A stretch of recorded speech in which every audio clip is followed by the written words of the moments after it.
하나님께서 오늘 우리에게 주시는 말씀은 이사야서 49장 14절부터 17절까지의 말씀입니다. 이사야 49장 14절부터 17절까지의 말씀을 봉독하겠습니다. 오직 시온이 이르기를 여호와께서 나를 버리시며 주께서 나를 잊으셨다 하였거니와 여인이 어찌 그 젖먹는 자식을 잊겠으며 자기 태에서 난 아들을 긍휼히 여기지 않겠느냐. 그들은 혹시 잊을지라도 나는 너를 잊지 아니할 것이라. 내가 너를 내 손바닥에 새겼고 너의 성벽이 항상 내 앞에 있나니 내 자녀들은 빨리 걸으며 너를 헐며 너를 황폐하게 하던 자들은 너를 떠나가리라. 아멘. 누군가가 사용했던 물건에는 흔적이 남기 마련입니다. 그 흔적은 그래서 하나하나 사연이 있습니다. 물건에는 사용자의 손길이 흔적으로 남고 사용자는 그 흔적으로부터 기억을 꺼내어 낼 수 있습니다. 지금 여러분의 손에 들려있는 볼펜은 여러분들에게 어떠한 이야기를 하고 있습니까? 여러분의 성경책, 여러분이 쓰고 계신 모자, 이와 같은 것들은 지금 여러분에게 무슨 이야기를 들려주고 있습니까? 곧 있으면 명절이 다가오고 있습니다. 가끔 부모님 댁에 가보면은 어렸을 때 사용했던 물건들을 보게 됩니다. 그 중에서 이렇게 밥을 먹다가 보면 어렸을 때 사용하던 숟가락이 아직도 집에 있다는 것을 발견하게 됩니다.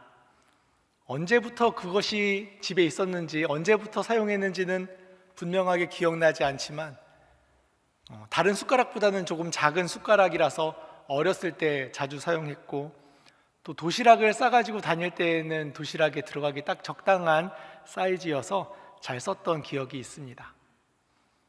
그런데 제가 썼던 그 숟가락을 이제는 명절에 집에 가면 저희 아이들이 사용하게 됩니다.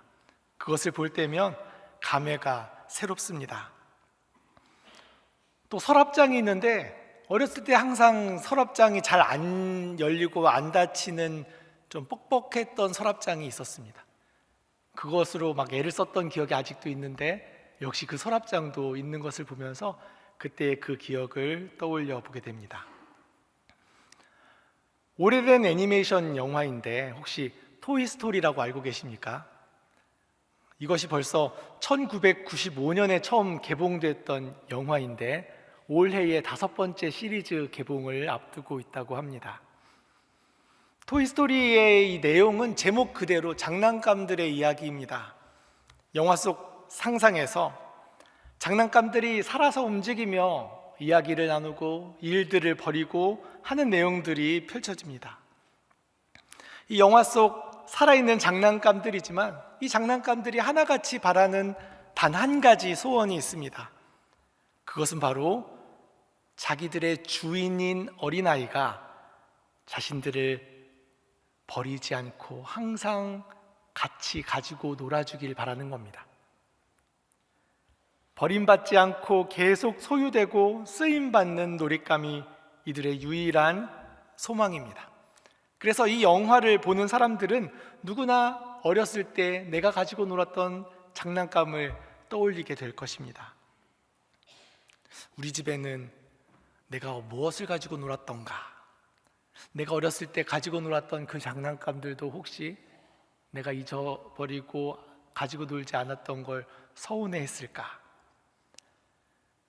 이처럼 우리의 집에는 여러 물건들이 있고 각각의 여러 이야기들이 있습니다. 어떤 것에는 우리 집 아이가 어렸을 때 깨물었던 그 치아의 흔적이 아직도 남아있는 것도 있을 수 있습니다. 어떤 물건은 부러졌는데 그래도 내가 아끼고 소중하게 여기는지라 정성스럽게 잘 붙여서 고이고이 모셔두고 아직도 바라보고 있는 것이 있을 수도 있습니다. 오래오래 잘 간직하고 싶은, 잘 기억하고 싶은 그런 이야기들이 담긴 물건들은 버리기도 아깝고 잊기도 쉽지 않은 법입니다. 그래서 더 이상 기억하지 않는다라는 말에는 가지고 있다 하더라도 이미 버렸다라는 것을 담고 있는 말이기도 합니다. 장난감이나 물건들도 보면 마음에 들고 좋아하는 것들은 계속 손이 가는 반면에 다시는 찾지 않는 그런 물건들이 있지 않습니까? 여러분이 가지고 있는 핸드폰만 하더라도 그렇습니다. 지금 가지고 있는 것은 하루에도 수도 없이 많이 만지고 쳐다보기도 하고 하는 것이지만 새 핸드폰으로 바꾸고 나면 이전 핸드폰은 다시는 만지는 일이 없습니다. 몇 달, 몇 년 동안 한 번도 찾지 않아서 이제는 어디에 두었는지도 잘 모를 그런 것들은 애당초 처음부터 버린 것과 다름없다는 말씀입니다. 잊혀진 것입니다. 그래서 물건의 입장에서는 좀 쓸쓸할 법도 하겠습니다. 사람도 그렇습니다. 누군가에게 잊혀진다라는 것은 참으로 두려운 일입니다. 물론 그렇다고 모든 사람들에게 기억되고 싶은 것은 아닐 것입니다. 다만 나를 기억해 줬으면 하는 특별한 사람이 있습니다. 그리고 그 사람이 나를 생각해주고 그래서 나의 안부를 물어주며 나를 찾아주기만 한다면 그것만으로도 참 기쁜 것입니다. 이 김춘수 시인의 꽃의 한 구절입니다. 내가 그의 이름을 불러주었을 때 그는 나에게로 와서 꽃이 되었다. 나를 기억해주고 내 이름을 불러주기만 하면 꽃이 뭐 대수겠습니까? 뭐라도 그 사람을 기쁘게 해줄 수 있는 무엇인가 되어줄 수 있다라는 것이 그 마음이 우리에게도 있는 것입니다. 그래서 어쩌면 우리는 우리 스스로의 존재의 의미가 거기에 있지 않는가입니다. 나는 생각한다, 그러므로 나는 존재한다 하면서 나의 존재의 이유를 거기서 찾는지 모르겠지만 그게 아닙니다. 나를 기억해주는 사람이 있고 나를 생각해주는 사람이 있어서 나의 존재의 의미가 거기에 있습니다. 우리는 그렇게 내게 의미 있는 사람에게 나도 의미 있는 사람 되기를 그렇게 바라고, 그래서 서로가 서로에게 애정을 쏟고 관심을 가지며 그렇게 함께 살아가고 있는 것입니다. 오늘 본문 말씀에는 잊혀짐을 슬퍼하고 있는 어떤 이가 나오고 있습니다. 시온입니다. 시온이 잊혀지고 버림받았다고 슬퍼하고 있습니다. 말씀에는 이 시온이 의인화되어서 표현되어 있지만 사실 시온은 어떤 장소를 의미하는 말입니다. 처음에 이 시온이라는 장소가 등장했을 때에 이 장소는 원래 예루살렘 남동쪽에 있는 여부스 성읍의 요새의 이름이었습니다. 나중에 다윗이 이 성을 정복한 후에는 이 장소가 다윗성이라고 이름이 바뀝니다. 하지만 그렇다고 해서 시온이라는 이름이 사라지지 않았습니다. 이제 시온은 하나님이 다윗 왕조를 세운 자리라는 뜻이 되었습니다. 그래서 단지 한 곳, 한 장소, 그러한 의미를 넘어서 이제 솔로몬 시대에는 시온이라는 이름 자체가 하나님께서 임재하시는 장소를 의미하게 되었습니다. 시온은 그래서 하나님께서 자기 이름을 두신 곳, 하나님의 성읍, 그 의미로 불리게 됩니다. 시편에서는 시온이라는 말이 여러 번 등장하고 있는데 시온이라고 불리는 구절들마다 하나님의 거룩한 산, 예루살렘을 가리키고 있습니다. 그런데 그 시온, 하나님의 산, 하나님의 성, 이 시온이 지금 한탄하고 있는 겁니다. 여호와께서 시온을 버리셨다고 말입니다. 주께서 나를 잊으셨다고 말입니다. 그도 그럴 것이, 왜냐하면 이 나라가 멸망했기 때문입니다. 하나님의 성읍이라고 하였는데 이 성읍이 무너졌기 때문입니다. 영원할 것만 같은 그 다윗 왕조가, 하나님께서 약속하셨던 그 다윗 왕조가 무너졌습니다. 하나님의 성읍인 예루살렘인데 그 성읍이 황폐되었습니다. 그래서 시온의 한탄은 어떤 장소의 한탄이 아니라 온 백성, 온 나라 사람들의 부르짖는 소리인 겁니다. 어떻게 하나님의 나라가, 어떻게 하나님의 성전이 멸망할 수 있는가? 지금의 상황은 하나님께서 잊으셨다라는 말로밖에 설명할 수 없습니다. 하나님께서 버리지 않으시고는 이런 일이 일어날 수 없다라고 밖에 생각할 수 없는 그런 참담한 상황인 것입니다. 그러나 오늘 본문은 앞에 있는 이 말씀들과 함께 그 구절을 맥락에서 봐야 합니다. 그래서 이사야 40장부터 계속해서 이어져 나오고 있는 그 내용 가운데 봐야 합니다. 이사야 40장부터 무슨 내용이 나오냐면 하나님의 위로의 말씀이 나오기 때문입니다. 우리 이사야 40장 1절 2절 말씀을 함께 읽어보겠습니다. 너희의 하나님이 이르시되 너희는 위로하라. 내 백성을 위로하라. 너희는 예루살렘의 마음에 닿도록 말하며 그것에게 외치라.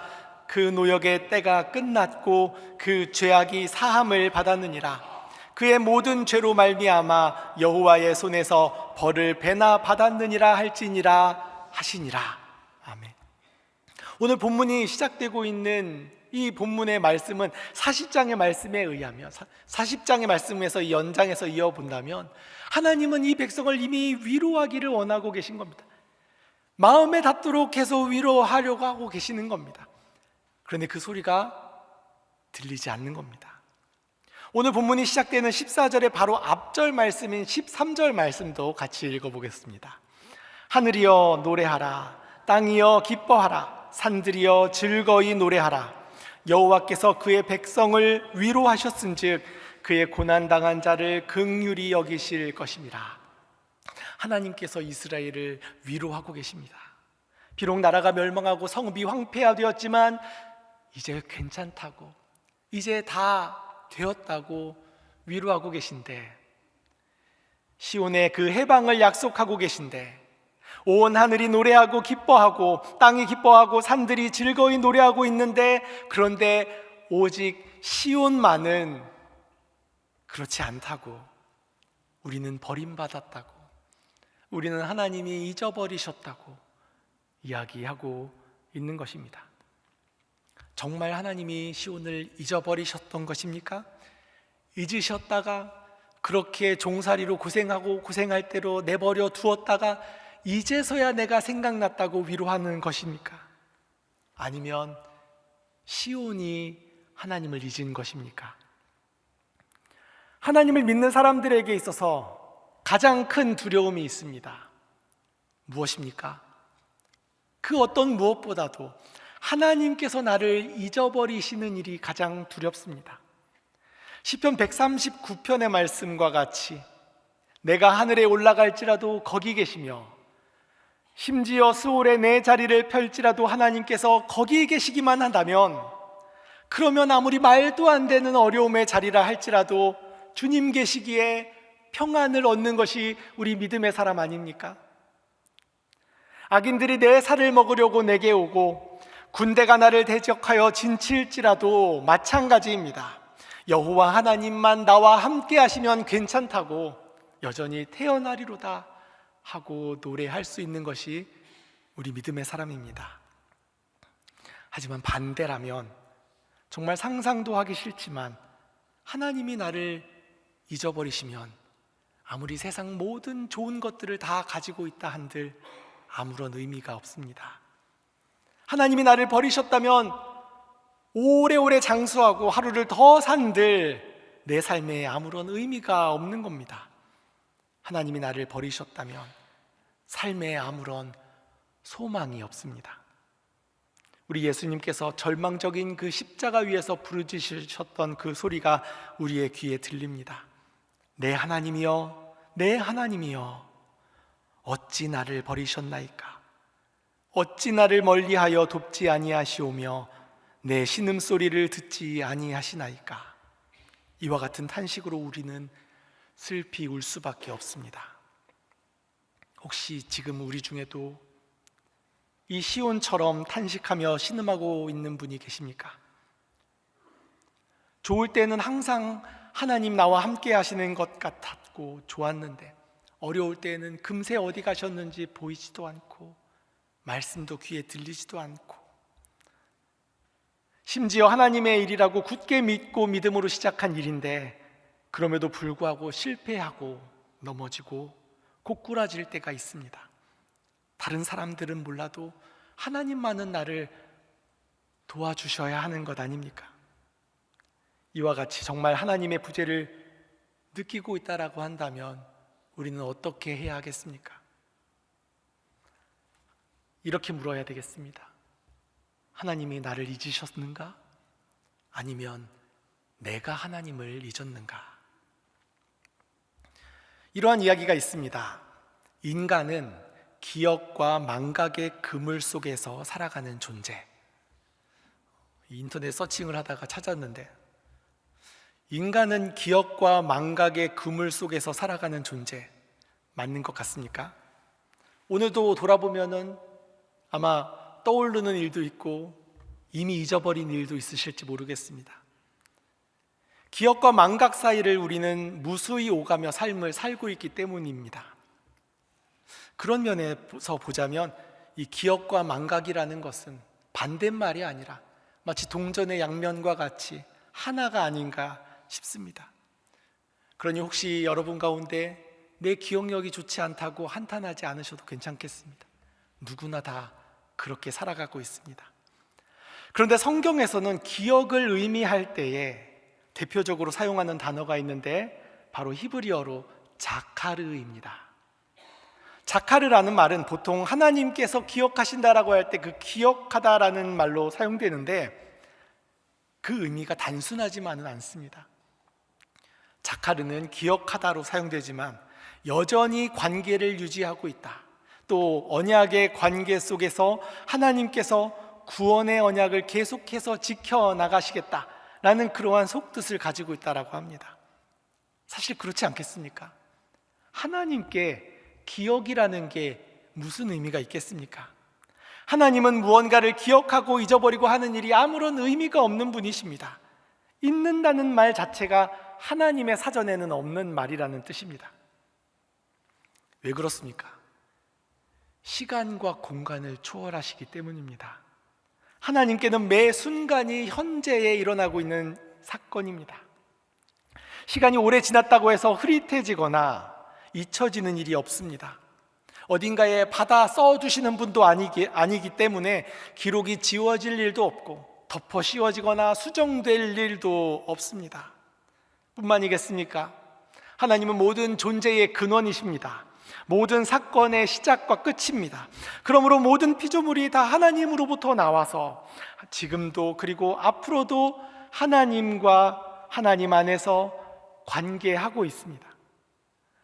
어떻게 존재의 근원이신 하나님께서 그 존재가, 그 사건이 일어나는 일을 몰랐다고 이야기하시겠습니까? 하나님은 끝까지 책임지시는 분입니다. 그러므로 하나님께서 잊으셨다, 하나님께서 버리셨다 하고 있지만 아닙니다. 하나님은 여전히 시온을 기억하고 계셨고 여전히 시온 가운데 함께 하고 계셨습니다. 과거에도 함께 하셨던 것처럼 지금도 동일하시고 앞으로도 하나님의 그 구원의 역사 가운데 시온은 여전히 하나님 안에 있을 것입니다. 정말 그렇지 않겠습니까? 성경 말씀에 보면 하나님께서 기억하신 사람들이 등장하는데 그 대표적인 사람 중에 하나가 노아입니다. 온 세상이 그 물로 가득 찼던 때를 생각해 보시기 바랍니다. 망망대해 한가운데 방주가 홀로 둥둥 떠다니고 있은 지 오래되었습니다. 아무도 찾지 않고 아무도 생각해 주지 않는 것처럼 그렇게 정처 없이 흘러가고 있을 때 창세기 8장 1절 말씀입니다. 함께 읽겠습니다. 하나님이 노아와 그와 함께 방주에 있는 모든 들짐승과 가축을 기억하사 하나님이 바람을 땅 위에 불게 하심에 물이 줄었고. 이미 모든 사람의 기억에서 잊혀진 배입니다. 아니, 이 배 이외에는 아무도 살아있지 않습니다.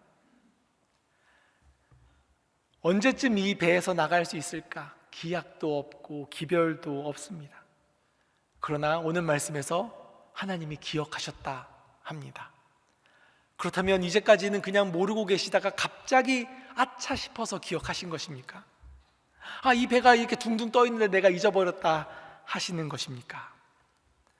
하나님은 처음 홍수가 있을 것이라고 노아에게 일러주셨습니다. 방주를 만들게 하셨습니다. 노아와 동물들을 모아 방주에 들어가게 하시고는 하나님께서 친히 그 문을 닫으셨습니다.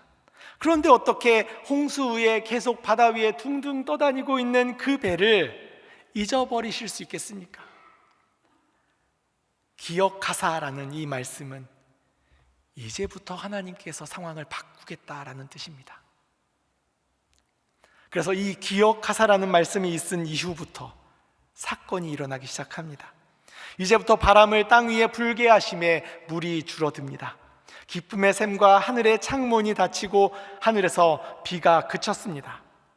하나님께서 물이 땅에서 물러가게 하시며 이제 노아와 가족들과 동물들이 다시 마른 땅으로 나올 수 있도록 인도하여 주시는 것입니다. 하나님은 이 모든 일을 시작하기 위해 기억하신 겁니다. 소돔과 고모라를 심판하실 때의 일도 있습니다. 그 멸망의 성읍에 어떤 한 사람이 살고 있었는데 바로 아브라함의 조카 롯이었습니다. 성경 말씀은 이렇게 기록하고 있습니다. 롯이 거주하는 성을 엎으실 때에 하나님이 아브라함을 생각하사 롯을 그 엎으시는 중에서 내보내셨더라. 하나님이 아브라함을 생각하사라고 하셨습니다. 이제까지 그 롯이 그 성읍에 살고 있는 것을 모르셨습니까? 롯이 아브라함의 조카라는 것을 모르셨습니까? 이제서야 생각하신 것이 아니라는 뜻입니다. 지금부터 롯을 구하겠다라는 뜻입니다. 롯은 하나님의 구원 계획 안에 이미 있었다라는 말씀입니다. 출애굽기에서도 이집트에서 고생하던 이 이스라엘의 고통 소리를 들으시는 그 하나님께서 이렇게 기억하셨다라고 말씀하시는 장면이 나오는데, 우리 출애굽기 2장 24절 25절 말씀을 함께 읽겠습니다.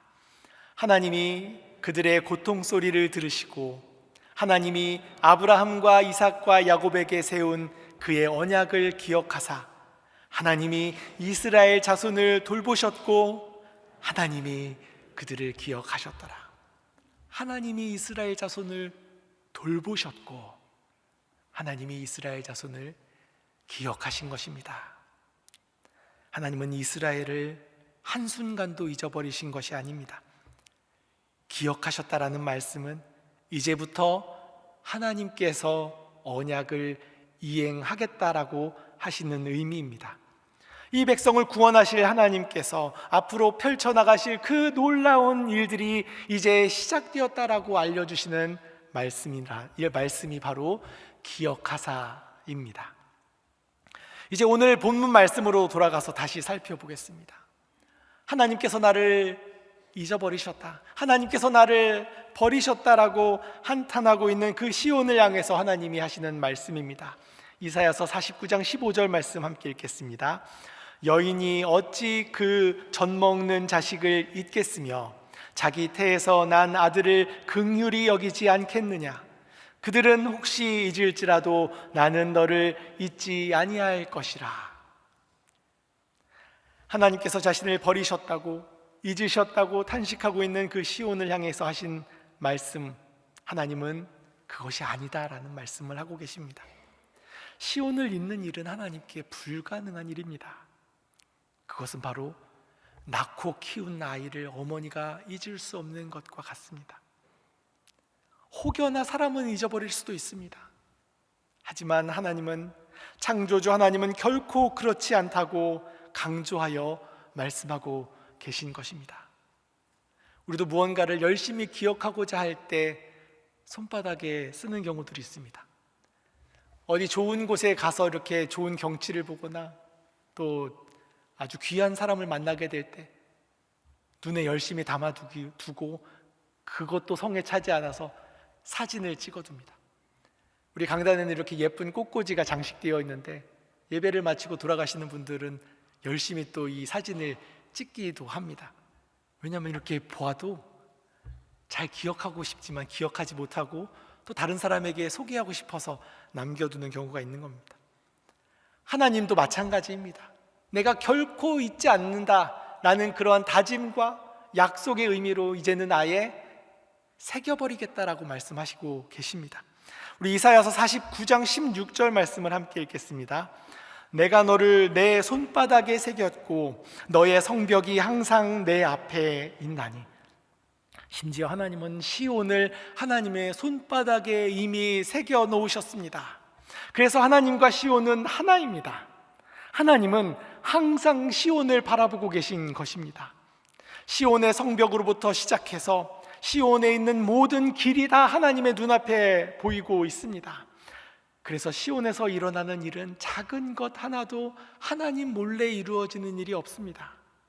하나님은 하나도 놓치지 않고 낱낱이 다 너에 대해서 알고 있다라고 말씀하고 계신 것입니다.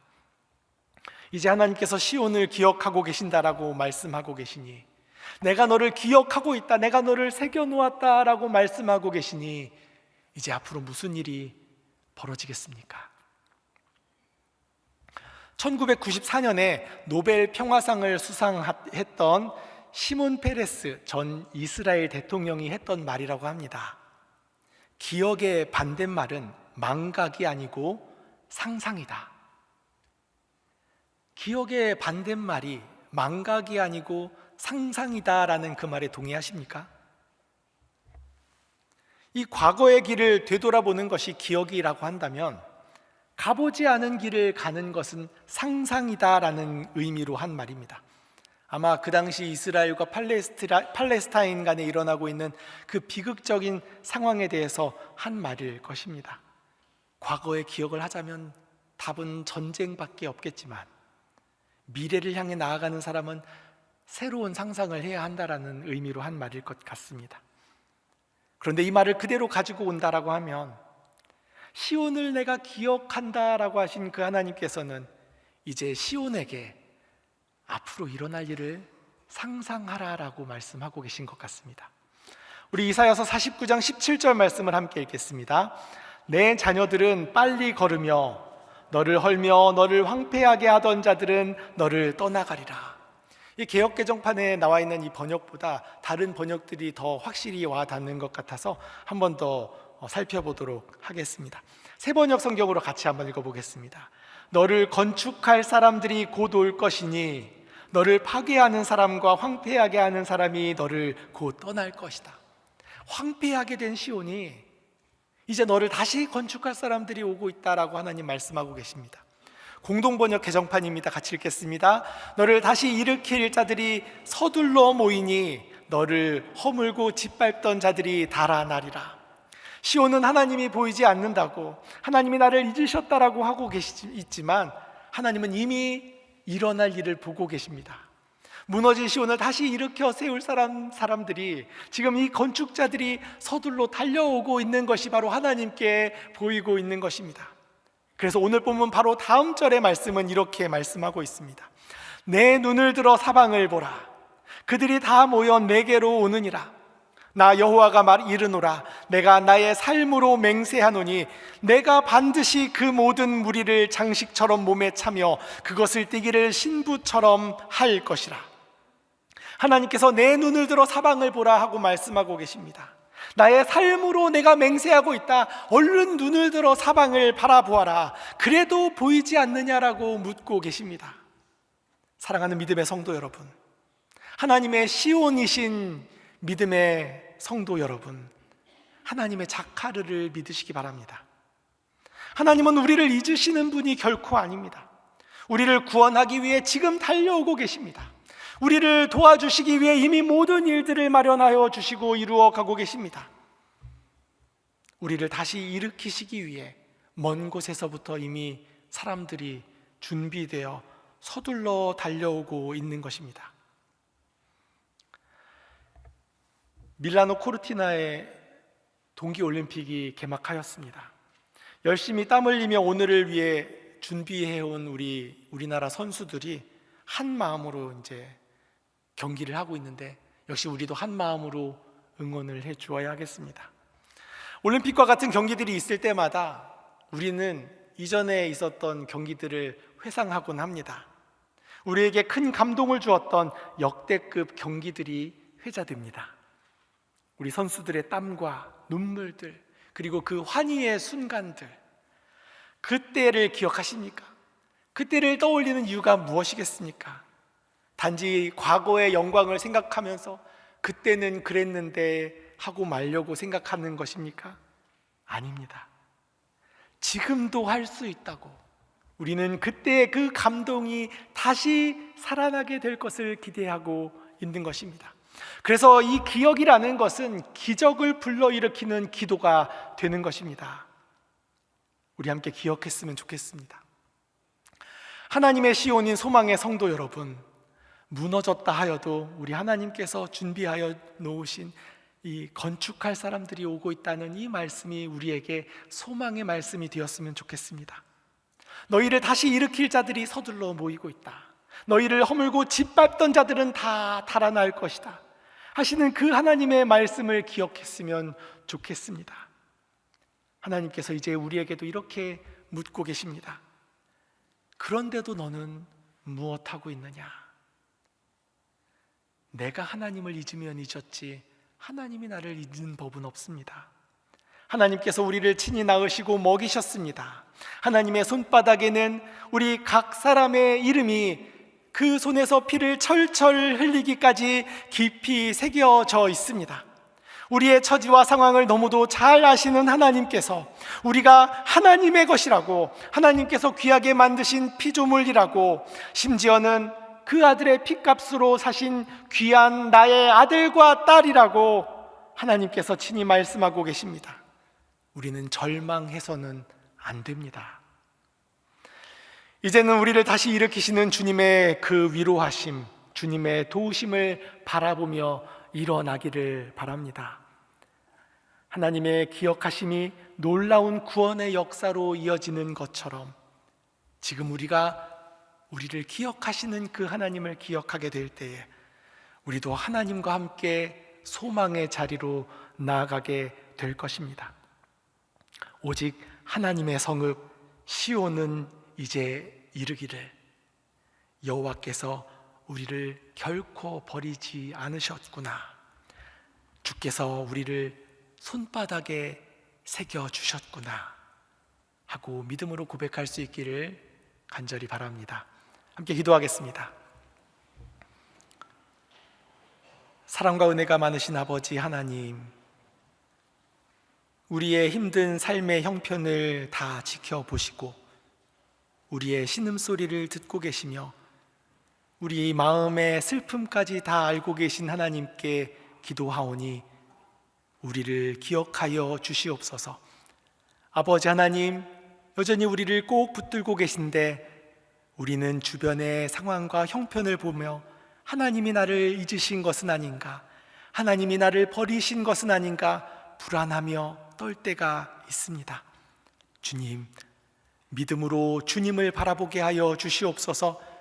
우리를 위해 멀리서 일하고 계시며 우리를 돕기 위해 달려오고 계시는 우리 하나님을 바라보며 믿음으로 소망을 굳게 붙잡는 우리 모두가 될 수 있도록 주님 도와주시옵소서.